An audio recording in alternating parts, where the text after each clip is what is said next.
Welcome to the RDH Magazine podcast, an Endeavor Business Media production. This show represents the voice of today's RDH. Like mine. And mine. Like mine. And mine. And mine. And yours. Join us each Tuesday and Thursday as we explore trending topics and go behind the scenes and into the minds of our amazing writers and friends. And now, here's the latest episode with Jackie Sanders.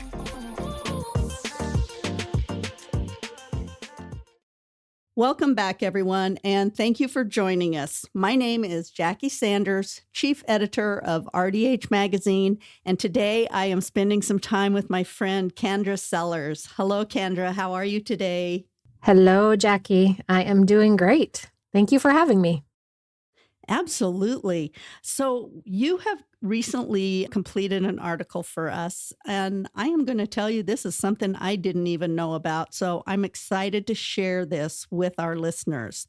The name of the article is How Dental Hygienists Can Tap into the Power of Medical Billing.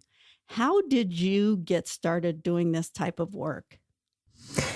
Well, I was in practice management several years ago, and through that, I attended a 2-day immersion course on medical billing, and I did that 4 times.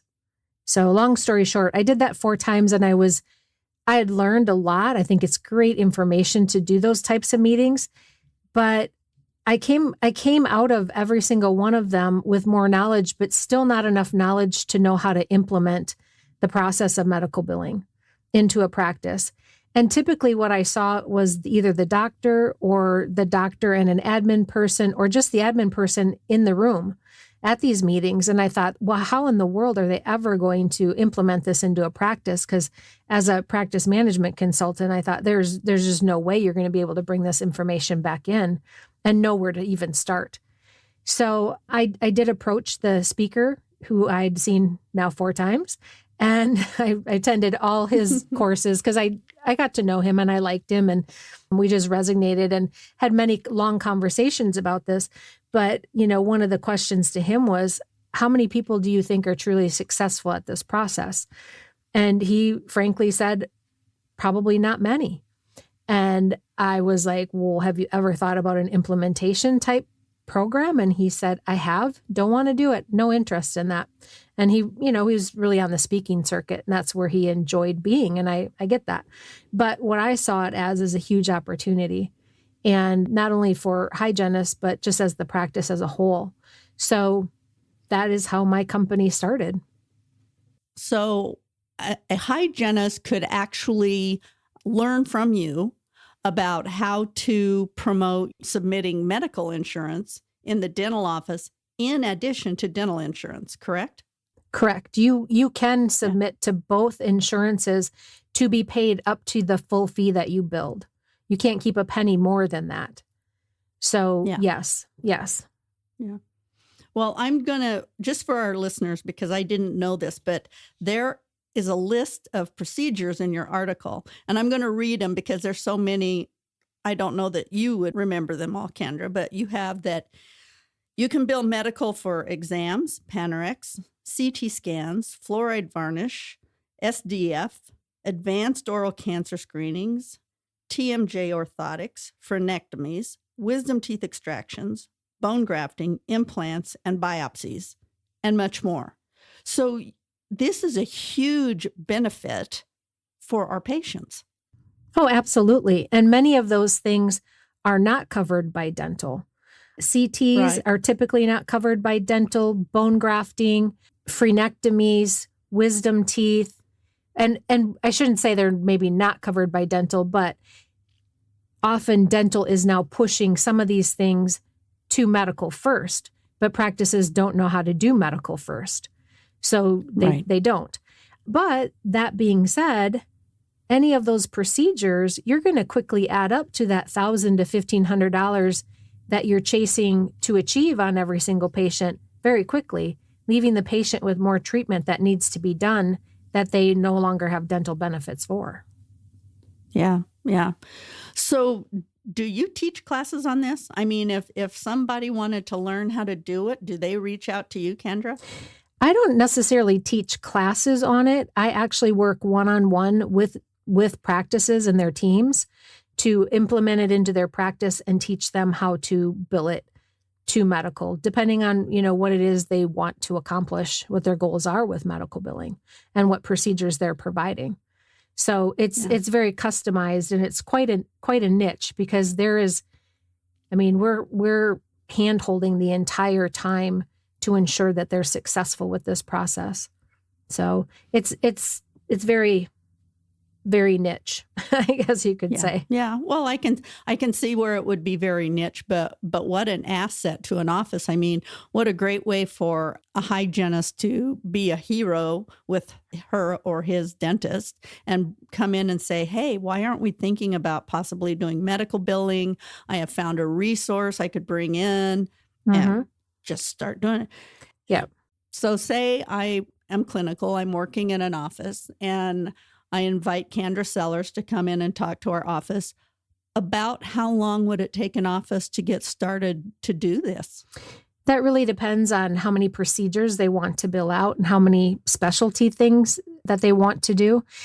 On the high end, 12 months. Most of my agreements are 9 months to get fully implemented. But if you're billing out not only surgeries, but sleep and TMJ and Botox, and there's a lot of nuances to each of those areas or arenas. So it can just take time. I would say up to a year of an investment. And, at that time we look at, hey, where are we at? What kind of support do we still need? And if we need to, we continue on. So, but I would say 9 to 12 months is pretty much the average. Yeah. And what a great marketing tool for a practice, but also a benefit and an asset to your patients, that you could say, not only are we going to work with your dental insurance, but we're also going to work with your medical insurance to get, more benefits for you. I mean, That's huge. Well, and not even more benefits, but decrease their out-of-pocket cost. Because everybody wants to not have to pay for the things that we do. And, we typically don't when we go to a medical provider. We don't even think about how much it's really going to cost. I mean, I just had knee surgery 3 weeks ago, and, nobody talked to me about how much it was going to cost.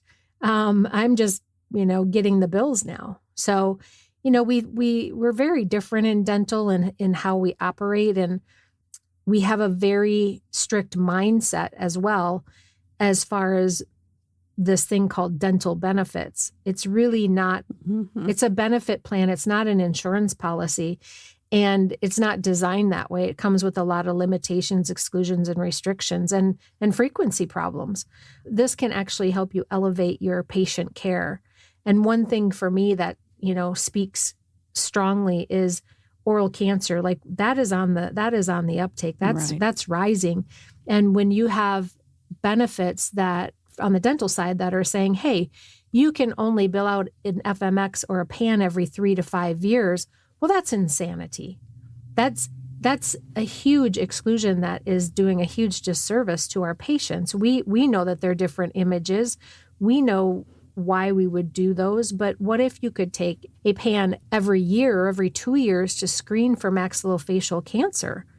We could actually find this at an earlier stage. Now that's increasing our standard of care, where we really should be thinking about that. And we should be talking to our patients about that instead of letting this thing called dental benefits dictate what we do, when we do it, and how much we bill for it, and when we bill for it.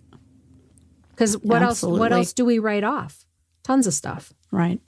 Tons of stuff, because it's not, increasing.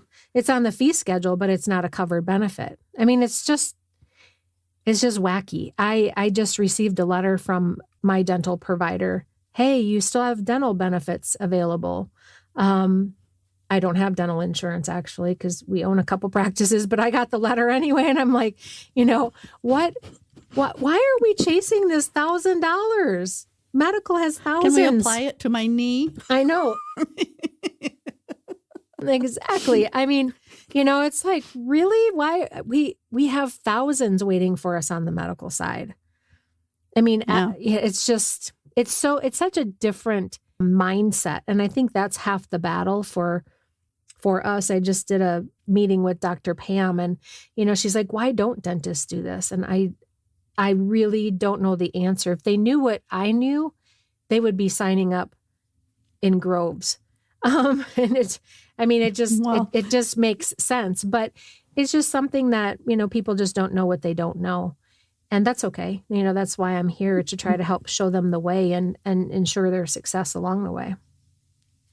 Well, exactly. And between Dr. Pam and myself, you've written an article for eVillage. You're doing a webinar with her. You're doing a podcast with me. We're doing a read of the article. I mean, this is information that we want our dental colleagues to know about.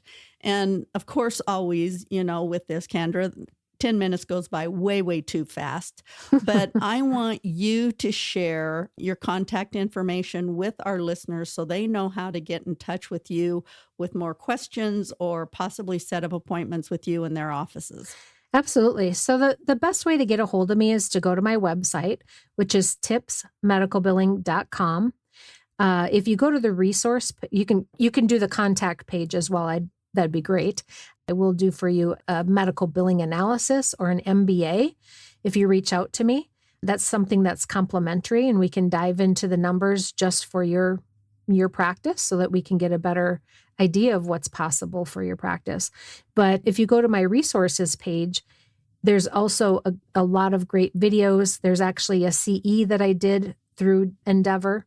And you can take that. It's free. You get a 1-hour CE for that. And it'll really give you a global view of what's possible with medical billing.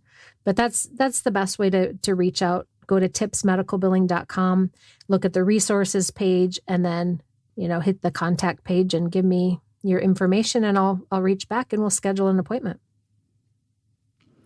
Well, I want to thank you for your time. I know you're really, really busy. And to our listeners, I think that we need to get together with Kendra here in 3 or 4 months and see how many of you actually reached out to her and how popular we can make this, not only for our offices, but to benefit our patients. So thank you, Kendra. Do you have any closing remarks before we say goodbye? No, I appreciate you spreading the word. Every time we get a claim processed and paid, our patients are benefiting from that.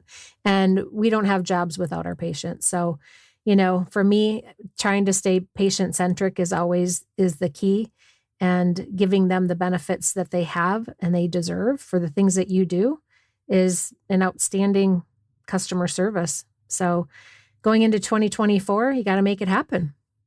Well, those are some great closing remarks. I think that is a great New Year's resolution, something you can bring to your practice. And until we meet again, I just want to tell everybody to take care, have a great holiday season, and consider bringing medical billing into your practice with Kendra. Everybody take care, and bye-bye.